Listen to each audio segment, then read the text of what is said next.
Well, thank you again, everyone, for being here this morning with us. We really appreciate you being here and helping us communicate this important message that we're looking to provide today. One of the important areas we focus on within our mandate is crime guns. Firearms violence impacts public safety and plays a role within the British Columbia gang conflict and many elements of organized crime activity. At the provincial anti-gang agency, CFSEU-BC is actively targeting organized crime and illegal firearms activity.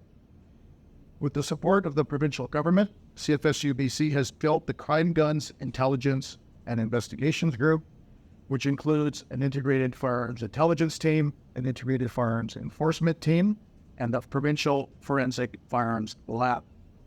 Together, these three teams work with partners across BC and Canada to drive enforcement and combat multiple aspects of firearms violence and organized crime violence. CFSEU-BC is also committed to proactively engaging with our communities and our partners to provide education and support to individuals and families who are impacted by gangs and organized criminal activity. British Columbians are familiar with the Gang Intervention and Exiting Team and our End the Gang Life programs. They've been placed for many years, as you know, and these programs seek to assist individuals looking to escape the harsh realities of gang involvement and to help protect youth entering into the destructive and violent gang landscape. Today, our goal is to educate the public on an emerging global trend related to privately made firearms, and by raising awareness to help families, educators, businesses, and communities understand and mitigate future firearms violence. As you will learn about this morning, modern technology is moving firearms alterations and manufacturing into the mainstream, and we all have a role to play in terms of recognizing risks and prevention. With privately made firearms, the risks go beyond the organized criminal efforts to access firearms, which are difficult to trace. We understand the public may not realize that what looks like toys or replicas can, in fact, be functioning firearms that can end up in the hands of young people or adults who do not appreciate the harm they can cause. We're speaking from an educational standpoint today to create awareness around the potential dangers of privately made firearms, whether intended to be used for a criminal purpose or not, all of which put our community's safety in jeopardy. CFSEU-BC is working closely with our partners in law enforcement and the provincial government's policing and security branch to enhance our combined enforcement efforts and to provide input into potential legislative initiatives at the provincial and federal levels. We're also actively pursuing enforcement opportunities to deal with organized criminal efforts that undermine public safety. Recently, CFSEU-BC coordinated and conducted enforcement in British Columbia regarding a recent Sword Data Quebec-led investigation involving the manufacturing and selling of 3D printed firearms that span nationwide. Across Canada, numerous agencies collaborated, which resulted in 45 individuals arrested, the seizure of approximately 440 firearms, both traditional and 3D, and 52 3D printers demonstrated the need for individuals to become more aware of how easily 3D printed firearms can be manufactured and how law enforcement agencies collaborate to combat this emerging trend. We encourage everyone to spend time learning about privately made firearms, especially if you already have a 3D printer in your home or considering purchasing one. I'll now have CFSEU-BC Operations Officer Inspector Joel Hussey, who oversees our Crime Guns Intelligence and Investigation Group, provide more information on this topic. So thank you again from me, and thank you for being here to really communicate this message for us. Much appreciated.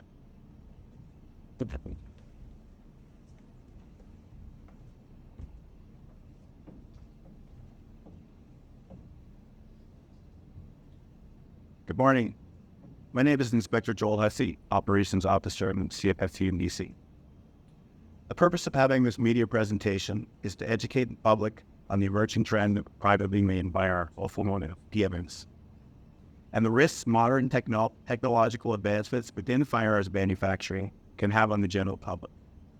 Specifically, we want to make the public aware of what to look for with respect to 3D printing and how to distinguish between the mainstream educational and functional uses for this technology versus avenues related to firearms production, which can lead to potential and unexpected risks.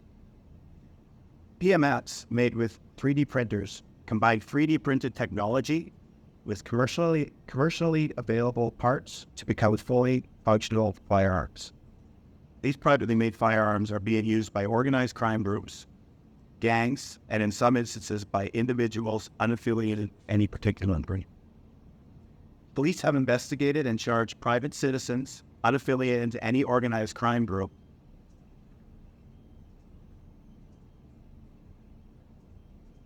experimenting and successfully producing 3D printed functional firearms. This intentional criminal activity is our responsibility, and we are working with our partners in law enforcement to tackle these risks. Today, we want to take the added and proactive step of raising awareness with families, educators, businesses, and communities who may be unaware of the risks associated with PMS. What may appear to be a harmless 3D printing could be the production of firearms parts which could be assembled into a fully functional firearm. It is important to know that all firearms are subject to the Firearms Act and associated regulations, and as such, it is illegal to manufacture or possess 3D printed functioning firearms as defined by the Criminal Code of Canada. We also want to inform parents and guardians considering purchasing a 3D printer for their children that other than its legitimate use, the printer can also be programmed to print firearms parts or other weapons. Individuals, young or old, may not understand the risks of what is being created, and we all need to be vigilant and protect each other. The data files required to program a 3D printer are readily available online. They can be downloaded, adjusted for the specific printer, and start printing within minutes and produce an item on average within 24 hours. No one can print a fully functional firearm from these data files, but every day, technology is able to produce more and more parts required. Some of the missing firearms components can be purchased in stores or online, would also seem harmless, but when combined, can achieve a working firearm. As we all know, accidental injuries or even deaths caused by firearms are a reality we live with. Privately made firearms can visually appear to be a harmless toy, but cause the same terrible results. The reality is one which we have had to educate our frontline police officers about, and which needs to be brought to the attention of the public so that we can all work together to keep our communities safer.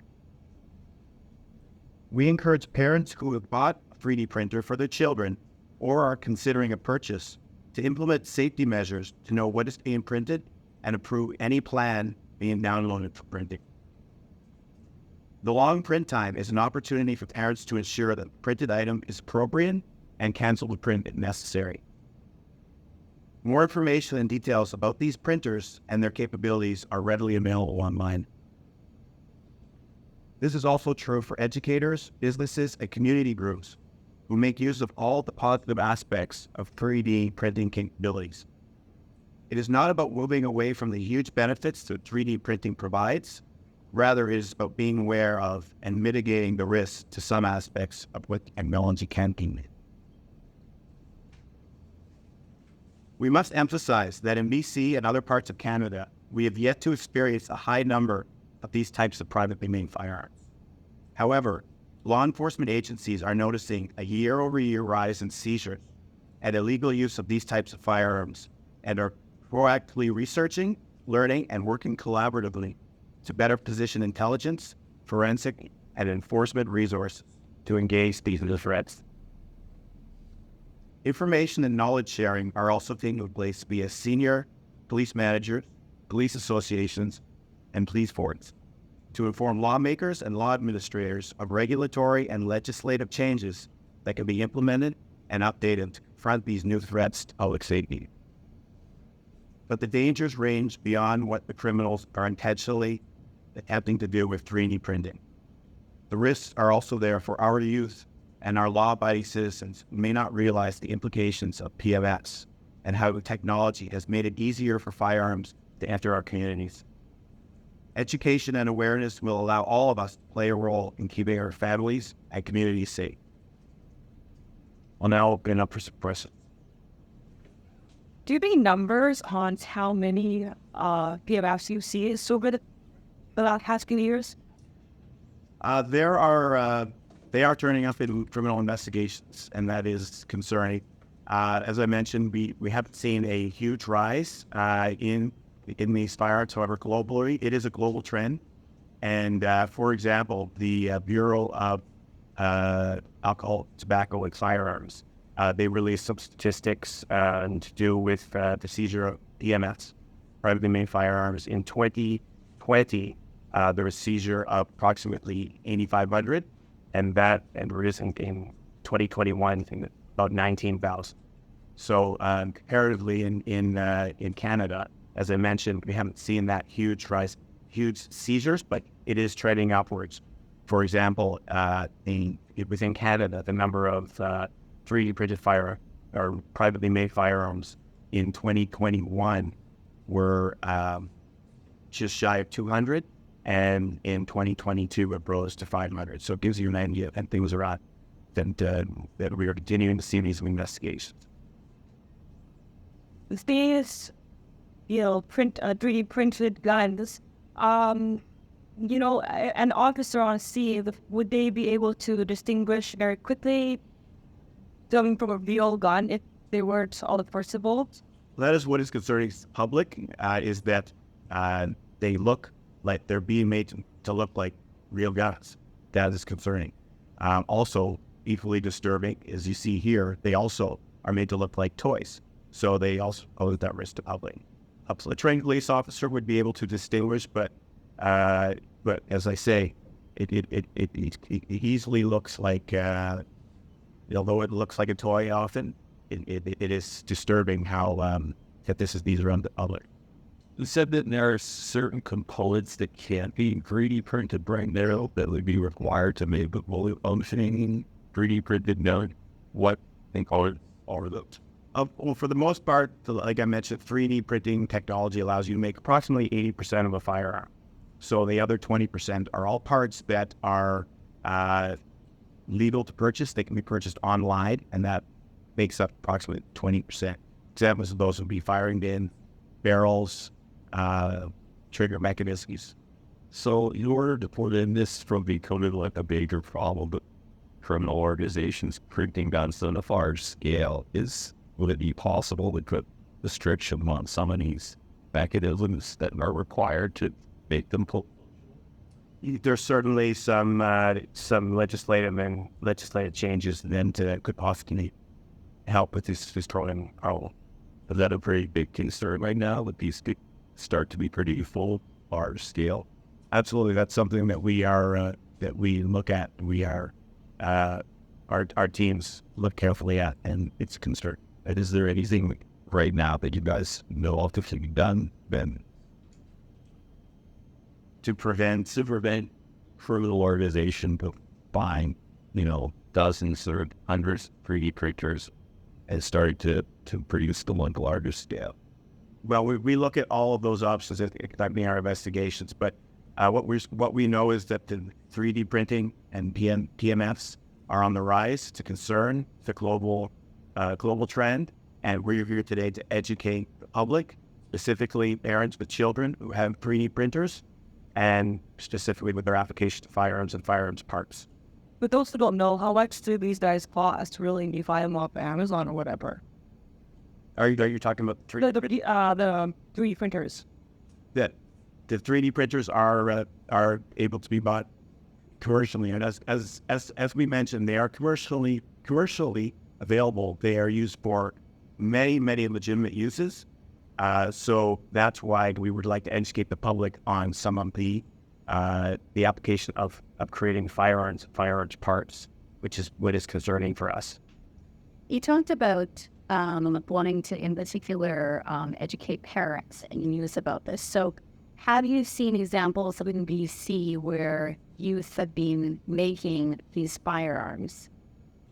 Well, we know that how easy it is with technology, how you can parts, blueprints, schematics, and software, how easy it is to create many, many objects. So what we have found is that with all of this readily available, that it is very easy to do, and we are aware that children are capable of doing it. So that's why it's important to educate community and parents of these children, to educate yourself on this topic. But have there been specific, I think we might answer this, specific examples where it is being found that youth have actually been making these or attempting to make these in BC? Bolte is still in program manager for the Crime Guns Intelligence Investigations Group, not in BC in particular, where we've seen cases where youths have been involved in that. What we are concerned about are potential for that. We have seen some of that occur in our partner countries like the United States, where youth have experimented with this type of technology and have, as you will see, made things like what we would normally call brass knuckles, in this case, plastic knuckles, knives, and other things. And there's also a sample of a Claymore mine there. And they've also printed out full plastic polymer firearms, which may not be functioning as a firearm, but if it's held like a firearm and pointed as a firearm, that's illegal, and there's a criminal code offense for that. So what we're looking to do is warn our parents, our teachers, and others that have legitimately purchased these printers that those potential is there. In the United States, there have been cases where young people have printed out these types of firearms, put them together, but not know all the risks and dangers to them, and have got hurt and injured as a result. And we just want to avoid that in our country. And this is the effort in making sure that parents are aware when they buy one of these machines that they have eyes on it. And they're also guiding their children to ensure that where they may be lacking in information, those parents are stepping in to ensure their safety protocols so that our children don't get hurt. In BC, and I know the numbers are lowest counted, but in BC, have you guys had seizures where you pull over a vehicle for whatever reason and it's found, or there's a crime committed and the weapon is recovered and it's one of these 3D printed guns that's being used in it? Those instances have occurred where we have come across 3D printers being used to manufacture firearms, and investigations that have within them the use of a 3D printed firearm for the purpose of committing an offense. All of that holds true. And those are investigations and information that we'll continue to share with you. Our main purpose today, though, is to ensure that parents understand that this is beyond the organized crime gang realm, that when this comes into your home, there are risks associated, threats associated, and public safety concerns for our children that may not know all the dangers when using one of these. Because you can literally go onto the internet and Google 3D printing schematics and plans. And unless there's oversight and visibility in what's being done, there's a risk that our children might be printing things that we wouldn't want them to have. You guys have touched on legislation. So if somebody, like that printer that's going out there, if somebody is printing that, even though it's not a clean gun, is doing that illegal? The frame itself is illegal, yes, once it's put together. And I'll turn it over to our lab manager, Daisy Wong, who does all of our analysis and works for the Provincial Forensic Firearms Lab. And she's the one that manages many of the firearms that come into the lab and looks at all of the technical pieces and prepares evidence for court as well. So basically wants to be tough. Thank you. So with regards to the frames, it's a question of adaptability, and that's something that our laboratory would assess. If those frames can be shown to be adapted into an operable firearm, then that's likely a prosecutable offense. So then does that mean that if it looks like a firearm, a gun, then that might be valid for prostitution? Yes, I don't want to speak too much about the legal aspect. What our laboratory does is we would take those frames, assess them to determine if they could readily be made into an operable firearm using available components. So that would be illegal. It may be depending on the charges, depending on the circumstances. And so something like this, I think you guys have talked about this, to actually make that frame would take about how long then? It depends on the fill, but on average, as Inspector Hassian mentioned, about 24 hours for a pistol frame. From what's in front of you, what has been to the Caesar captured on the resemble in DC? Tight. Where's that? You can. Sorry, you were asking how much of this? So, and those are all ones with that have been created for display. Okay, so none of this was captured on Morgan, that's correct. But were they seized in investigations elsewhere? Or you, These ones on display, no. But they are very indicative of what you would see and what we have seen that have been seized. So outside of education, educating parents about the risk, sounds like there's not a full lot that you need done to prevent someone from doing this at that right now. Well, that's what we were saying is that 3D technology is there. 3D technology is also being used for the manufacturing of firearms. And these 3D printers are readily available. And we are here to educate specifically the parents, children who may have these. And especially if you have a 3D printer currently in your house or are planning to purchase a 3D printer for your children, it's important that we understand potential risks and understand to avoid any harmful use related to 3D printing technology and firearms parts. Sorry. I was just going to say, what's the ranging cost for purchasing a printer and then also purchasing that real plastic? I'll go to AC Wood for this. So the printers can range depending on the quality.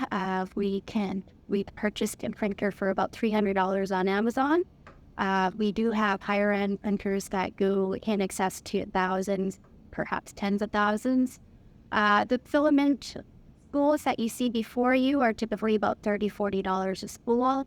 From that, we can typically make about 4 or 5 pistol frames. And then in terms of the internal components, the pressure-bearing parts, the metal parts that you would typically need to complete the frame and make it into operable bar, those can also range. They can range depending on supply and demand, from anywhere from hundreds to thousands. And those are fully available for anyone to purchase? Do you need to be over 18 or there? As far as I understand it, these parts, if they are not prohibited, for instance, if you do not have a shortened barrel, they are unregulated. And it was mentioned that the printer only prints about 80% of the frame. Is that like at a scale based on the blueprint, or why is that? That's an average. Some of the designs can be up to in the 90s. We do have something in front of you called the Songbird, which is pretty close to complete. And it really just depends on the file, the blueprint file. Again, there are components that cannot be printed because it lacks the structural integrity. If the filament lacks the structural integrity, then the metal parts, conventional parts, would have to be added. Thank you very much. We will offer our subject matter experts for some questions, informative questions about the display items that you see.